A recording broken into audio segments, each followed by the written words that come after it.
Magandang hapon sa inyong lahat.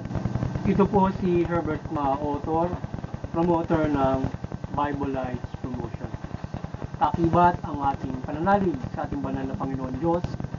Banal na Panginoon sa Kristo at gabay ng kaliwan na galing ng Santa Maria ay ating pong ibinabahagi sa inyo dito ang mensahe ng ating banal na Panginoon Diyos.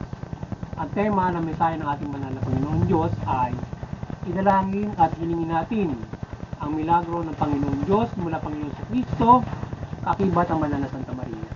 Ngayon po ay babasahin ko sa inyo ang mga mensahe ito mula po noon sa Bagong Tipan o mabuting balita ng paghahari ng ating banal na Panginoon Diyos sa pamamagitan ng banal na Panginoong Hesus Kristo.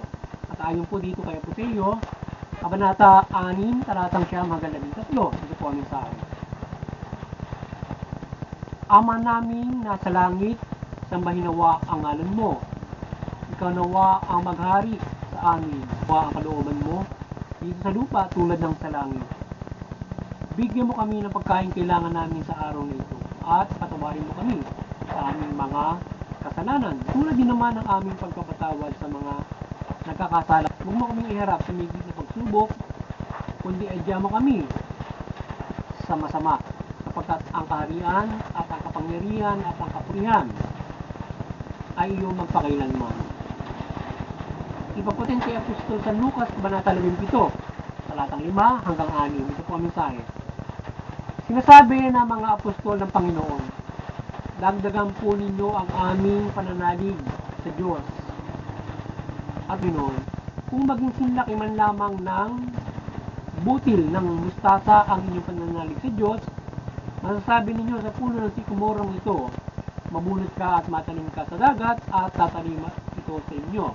Pagpatuloy po natin kay Apostol San Juan, Kabanata 14, talata 13 hanggang 15. Ito po ang mensahe. At naman ang hilingin ninyo sa Ama sa aking pangalan ay gagawin ko. Maparangalan ng Ama sa pamamagitan ng Anak. Gagawin ko manghilingin ninyo sa pangalan ko.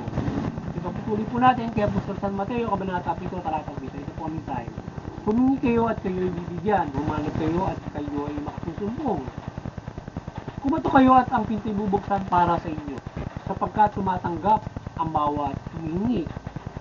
Nakasusumpong ang bawat tumahanap at binubuksan ng pinto na bawat kumakato.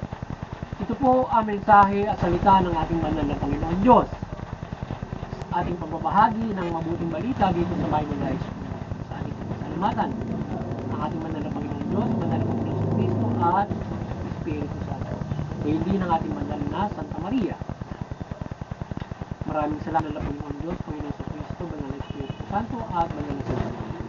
Ngayon naman ay paliliwanag ko sa inyo o po sa inyo ang mensaheng ito mula sa tema na idalangin at hilingin natin ang milagro ng Panginoon Diyos mula Panginoon sa Kristo at iba't ang banal na Santa Maria. Yan. Nais mong ipabatid sa atin ang ating banal na Panginoon Diyos na kung nais natin na tayo ay humiling, gabayan tayo ng milagro, ay tayo ay magkaroon ng pananalangin sa Kanya. Tayo tumira manalangin o dumalangin tayo ng ating mga kahilingan at kagaya niya ng milagro, or tayo ay dumalangin para sa ating kapwa-tao para siya ay anumang ating pananalangin para sa ating kapwa-tao. Protection, blessings, yan sa atin o anumang uri ng mga gabay ng pagmimilagro. At syempre, kailangan ay upang gabayan tayo at dinggin tayo ng Panginoon Diyos sa buhay natin ang mabuting balita. Kailangan ay sa buhay natin ang mabuting balita upang ang Panginoon Diyos mula Panginoon ay kasama natin palagi, akibat natin, tayo ay pinag-ulit niya ng kanyang milagro mula doon sa mabuting balita at iba't ibang mga ating mga kahilingan na ating mahihilig sa ating mga Panginoon Diyos na gagawin naman natin. Kaya kung tayo mananalangin, kagaya ng ating nabanggit, yung itinuro ng Panginoon sa Kristo, pangunahin ganyan tayo dapat mananalangin. Direkta, hindi sobrang haba, sabi ng Panginoon sa Kristo. Ngayon, marami nang kasama na dyan ang ay maligtas sa kapahamakan, pagpapatawa sa ating mga pagkakasala at pagtanggap ng paghahari ng Diyos at pagkilala at pagpupuri sa Kanya. Blessings. Kaya nandiyan na sa ating namin o yung tinuturo Our Father ng ating simbahan kung saan yan ay nakasaad sa ating mabuting balita na tayo, andyan na yung tinuro ng Panginoon sa Kristo na nagpapailalim tayo sa pag-aari ng Panginoon Diyos. Yung blessing sa atin mula sa pagkain, yung protection, pagpapatawad niya, pagpapatawad natin sa mga nakasala sa atin. So, yan ay mahalaga na ating nababanggit sa ating mga panalangin, yung pagpapatawad upang tayo din ating particular na hinihiling sa ating manlalabang. Pangunahan, syempre, yung ating mga pangangailangan sa pagkainan na tayo ay pinagkakalooban ng ating manlalabang Panginoon Diyos dyan. Kaya dumalangin para tayo ay dinggin ng ating manlalabang Panginoon. Dahil from that, syempre, sa pamamagitan ng mabubuti nating mga gawa, ay tayo ay sinasamahan ng Panginoon Diyos upang maging matagumpay tayo na ating nagagawa o ating naisasabuhay mabuting balita. At syempre dapat, aside from sa mabubuting gawa, lalakipan natin ng pananalig ang ating pananampalataya. So ang pananampalataya natin ay hindi lamang basta tayo dadalangin, gumagawa tayo. Yung gawa natin may kasamang pananalig. Tayo ay sumunod sa mabuting balita at tayo ay may direktang pananalangin o pakikipag-usap sa ating Panginoon Diyos sa pamamagitan ng panalangin. Pinakausap natin ang Panginoon Diyos sa pamamagitan ng Panginoon at pinaparating natin sa Kanya ang ating mga kaibigan. Hindi pa man tayo nananalangin, alam niya yung pangangailangan natin lahat. Kaya dapat ay tayo ay pasakop sa Panginoon Diyos at ipagkakaloob niya yung ating mga pangangailangan. Lalo na ngayon, halimbawa yung tuwing tayo ay dumalangin ng pagmimilagro o protection sa anumang uri ng kapahamangan, kaya ng ating mga bahagi na nito mga nakaraan. Lalo na kapag kabagyo, panahon ng unos, kapighatian, suffering. So tayo manampalataya sa Panginoon. Hindi lamang sa tayo ay liligtas doon sa kapahamakan. Diba, bagyo, mayroon nag-aangad ng buhay mo, anong uri ng disgrasya, kapahamakan. Tayo po protektan, nililigtas ng Panginoon. At yung ating isipan ay bibigyan niya ng kalmado ng pag-iisip. Kapayat pag-iisip tayo na nagkakaroon ng anxiety, nagkakaroon tayo ng kabalisahan sa ating pamumuhay, hindi din sa kapahamakan na maaari natin mangyari sa atin. Kagaya naman itong bagyo. Kung duwa bagyo tayo nagkakaroon ng siyempre kabalisahan pagkatapos. Pero kung tayo ay mananampalataya, sasamahan niyo tayo upang tanggalin ang mga bagay na iasa natin o umasa tayo sa Panginoon. Aside from our siyempre tayo ay kinakailangan tumalima ng mabuting talima. Kaya kagaya ng ginagawa ng pamahalaan, tumatalima ito para protektahan tayo. At tayo ay tumatalima upang tayo ay makatulong at kung paano tayo makakaiwas dito sa mga bagay ito. Hindi sila tayo pananalangin na natin para kasama ng gawa kung paano tayo maliligtas dito sa ganitong klase ng pananalangin. Tayo magkakaroon ng evacuation. Kung tayo sa evacuation, makinig sa pamahalaan, manalangin, tayo ay pumunta sa mataas na lugar, mga ganung mga bagay. From that ay tinutulungan tayo ng Panginoon Diyos na tayo ligtas na pupunta sa ligtas na lugar at hindi tayo masalala.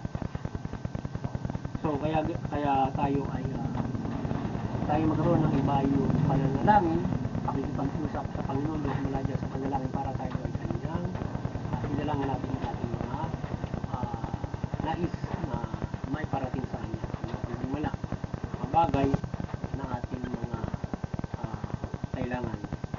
Huwag natin kalimutan tayo, time to time ay makausap natin ang Panginoon Diyos,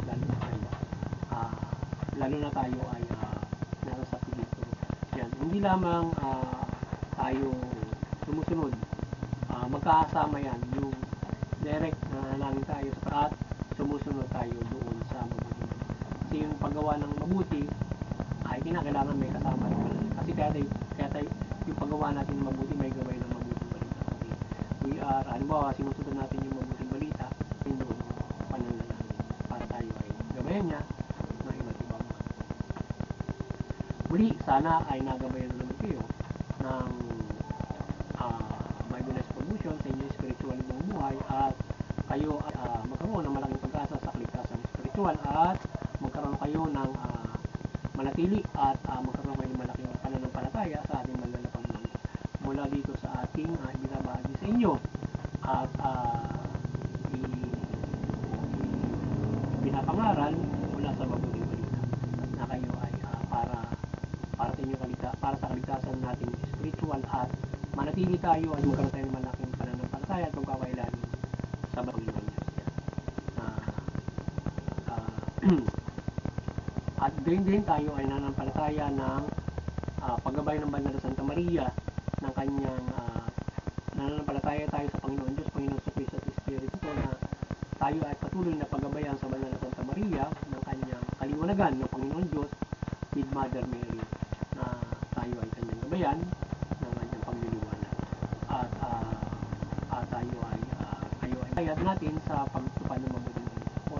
Siyempre ang Panginoon Diyos mismo, ang Panginoon sa Kristo mismo ang magliliwanag sa atin directly para tayo ay gagabayan sa ating pagbaba ng mabuting balita at kayo ay mahikayat sa pagtalima sa ating banal na maliban dyan doon sa CBCP and Vatican Church doon sa opportunity patuloy kayong hinikayat ating hinikayat ang bawat mga relihiyon sa pagkakaisa at unawain natin yung ating mga pananampalataya at hindi tayo nagkakaroon ng luwaan, sigalutan at sa karahasan at digmaan ng bawat mga bansa o bawat mga lahi, grupo o mga may pananampalataya. Instead ay magpairan ng kapayapaan, pag-unawan, pag-ibig, pagtutulungan. Kapayapaan. Mundo, mula individual, pamilya, community, mga bansa. At doon sa CBCP and Vatican Church kayo ay patuloy na maliwanagan ng Banal na Panginoon Diyos, Panginoon sa Kristo, Banal na Espiritu Santo, Banal na Santa Maria, at yung pagbuklugin, yung sangkatawan mula sa Pilipinas hanggang sa buong mundo. Sa pananampalataya sa Panginoon Diyos mula Panginoon sa Kristo at mabuting balita. Sa ating munting kakayanan, yung bahagi ng Bible Life Promotions ay patuloy ang ating pananampalataya, paggabay ng Panginoon Diyos, Panginoon sa Kristo at Espiritu Santo, within ng Banal na Santa Maria ng kanyang kaliwanagan sa atin. At lahat ng kanyang gabay na pagmimilagro sa pagbabahagi natin ng mabuting balita. Kaya ating mahikayat sa Panginoon Diyos, pananampalataya sa Panginoon Diyos at pagtalima ng doon sa mga kapamalaan kayo maliwanagan ng mabuting balita ng Panginoon Banal Santa Maria at talimain nyo yun at kayo ay mamahala ng mabuti, matuwid, tugulin nyo yung karapatang pantao at mabayaran kayo ng batas ng justisya. Sa gayon, ang inyong mamamayan ay tatamasahin ng inyong mabuting pamamahala. Ang inyong mamamayan ay protektado sa inyong mabuting pamamahala. Sila ay mga pananampalataya sa ating Banal na Panginoon sa mga pamumuhay naman. Hapon sa inyo lahat at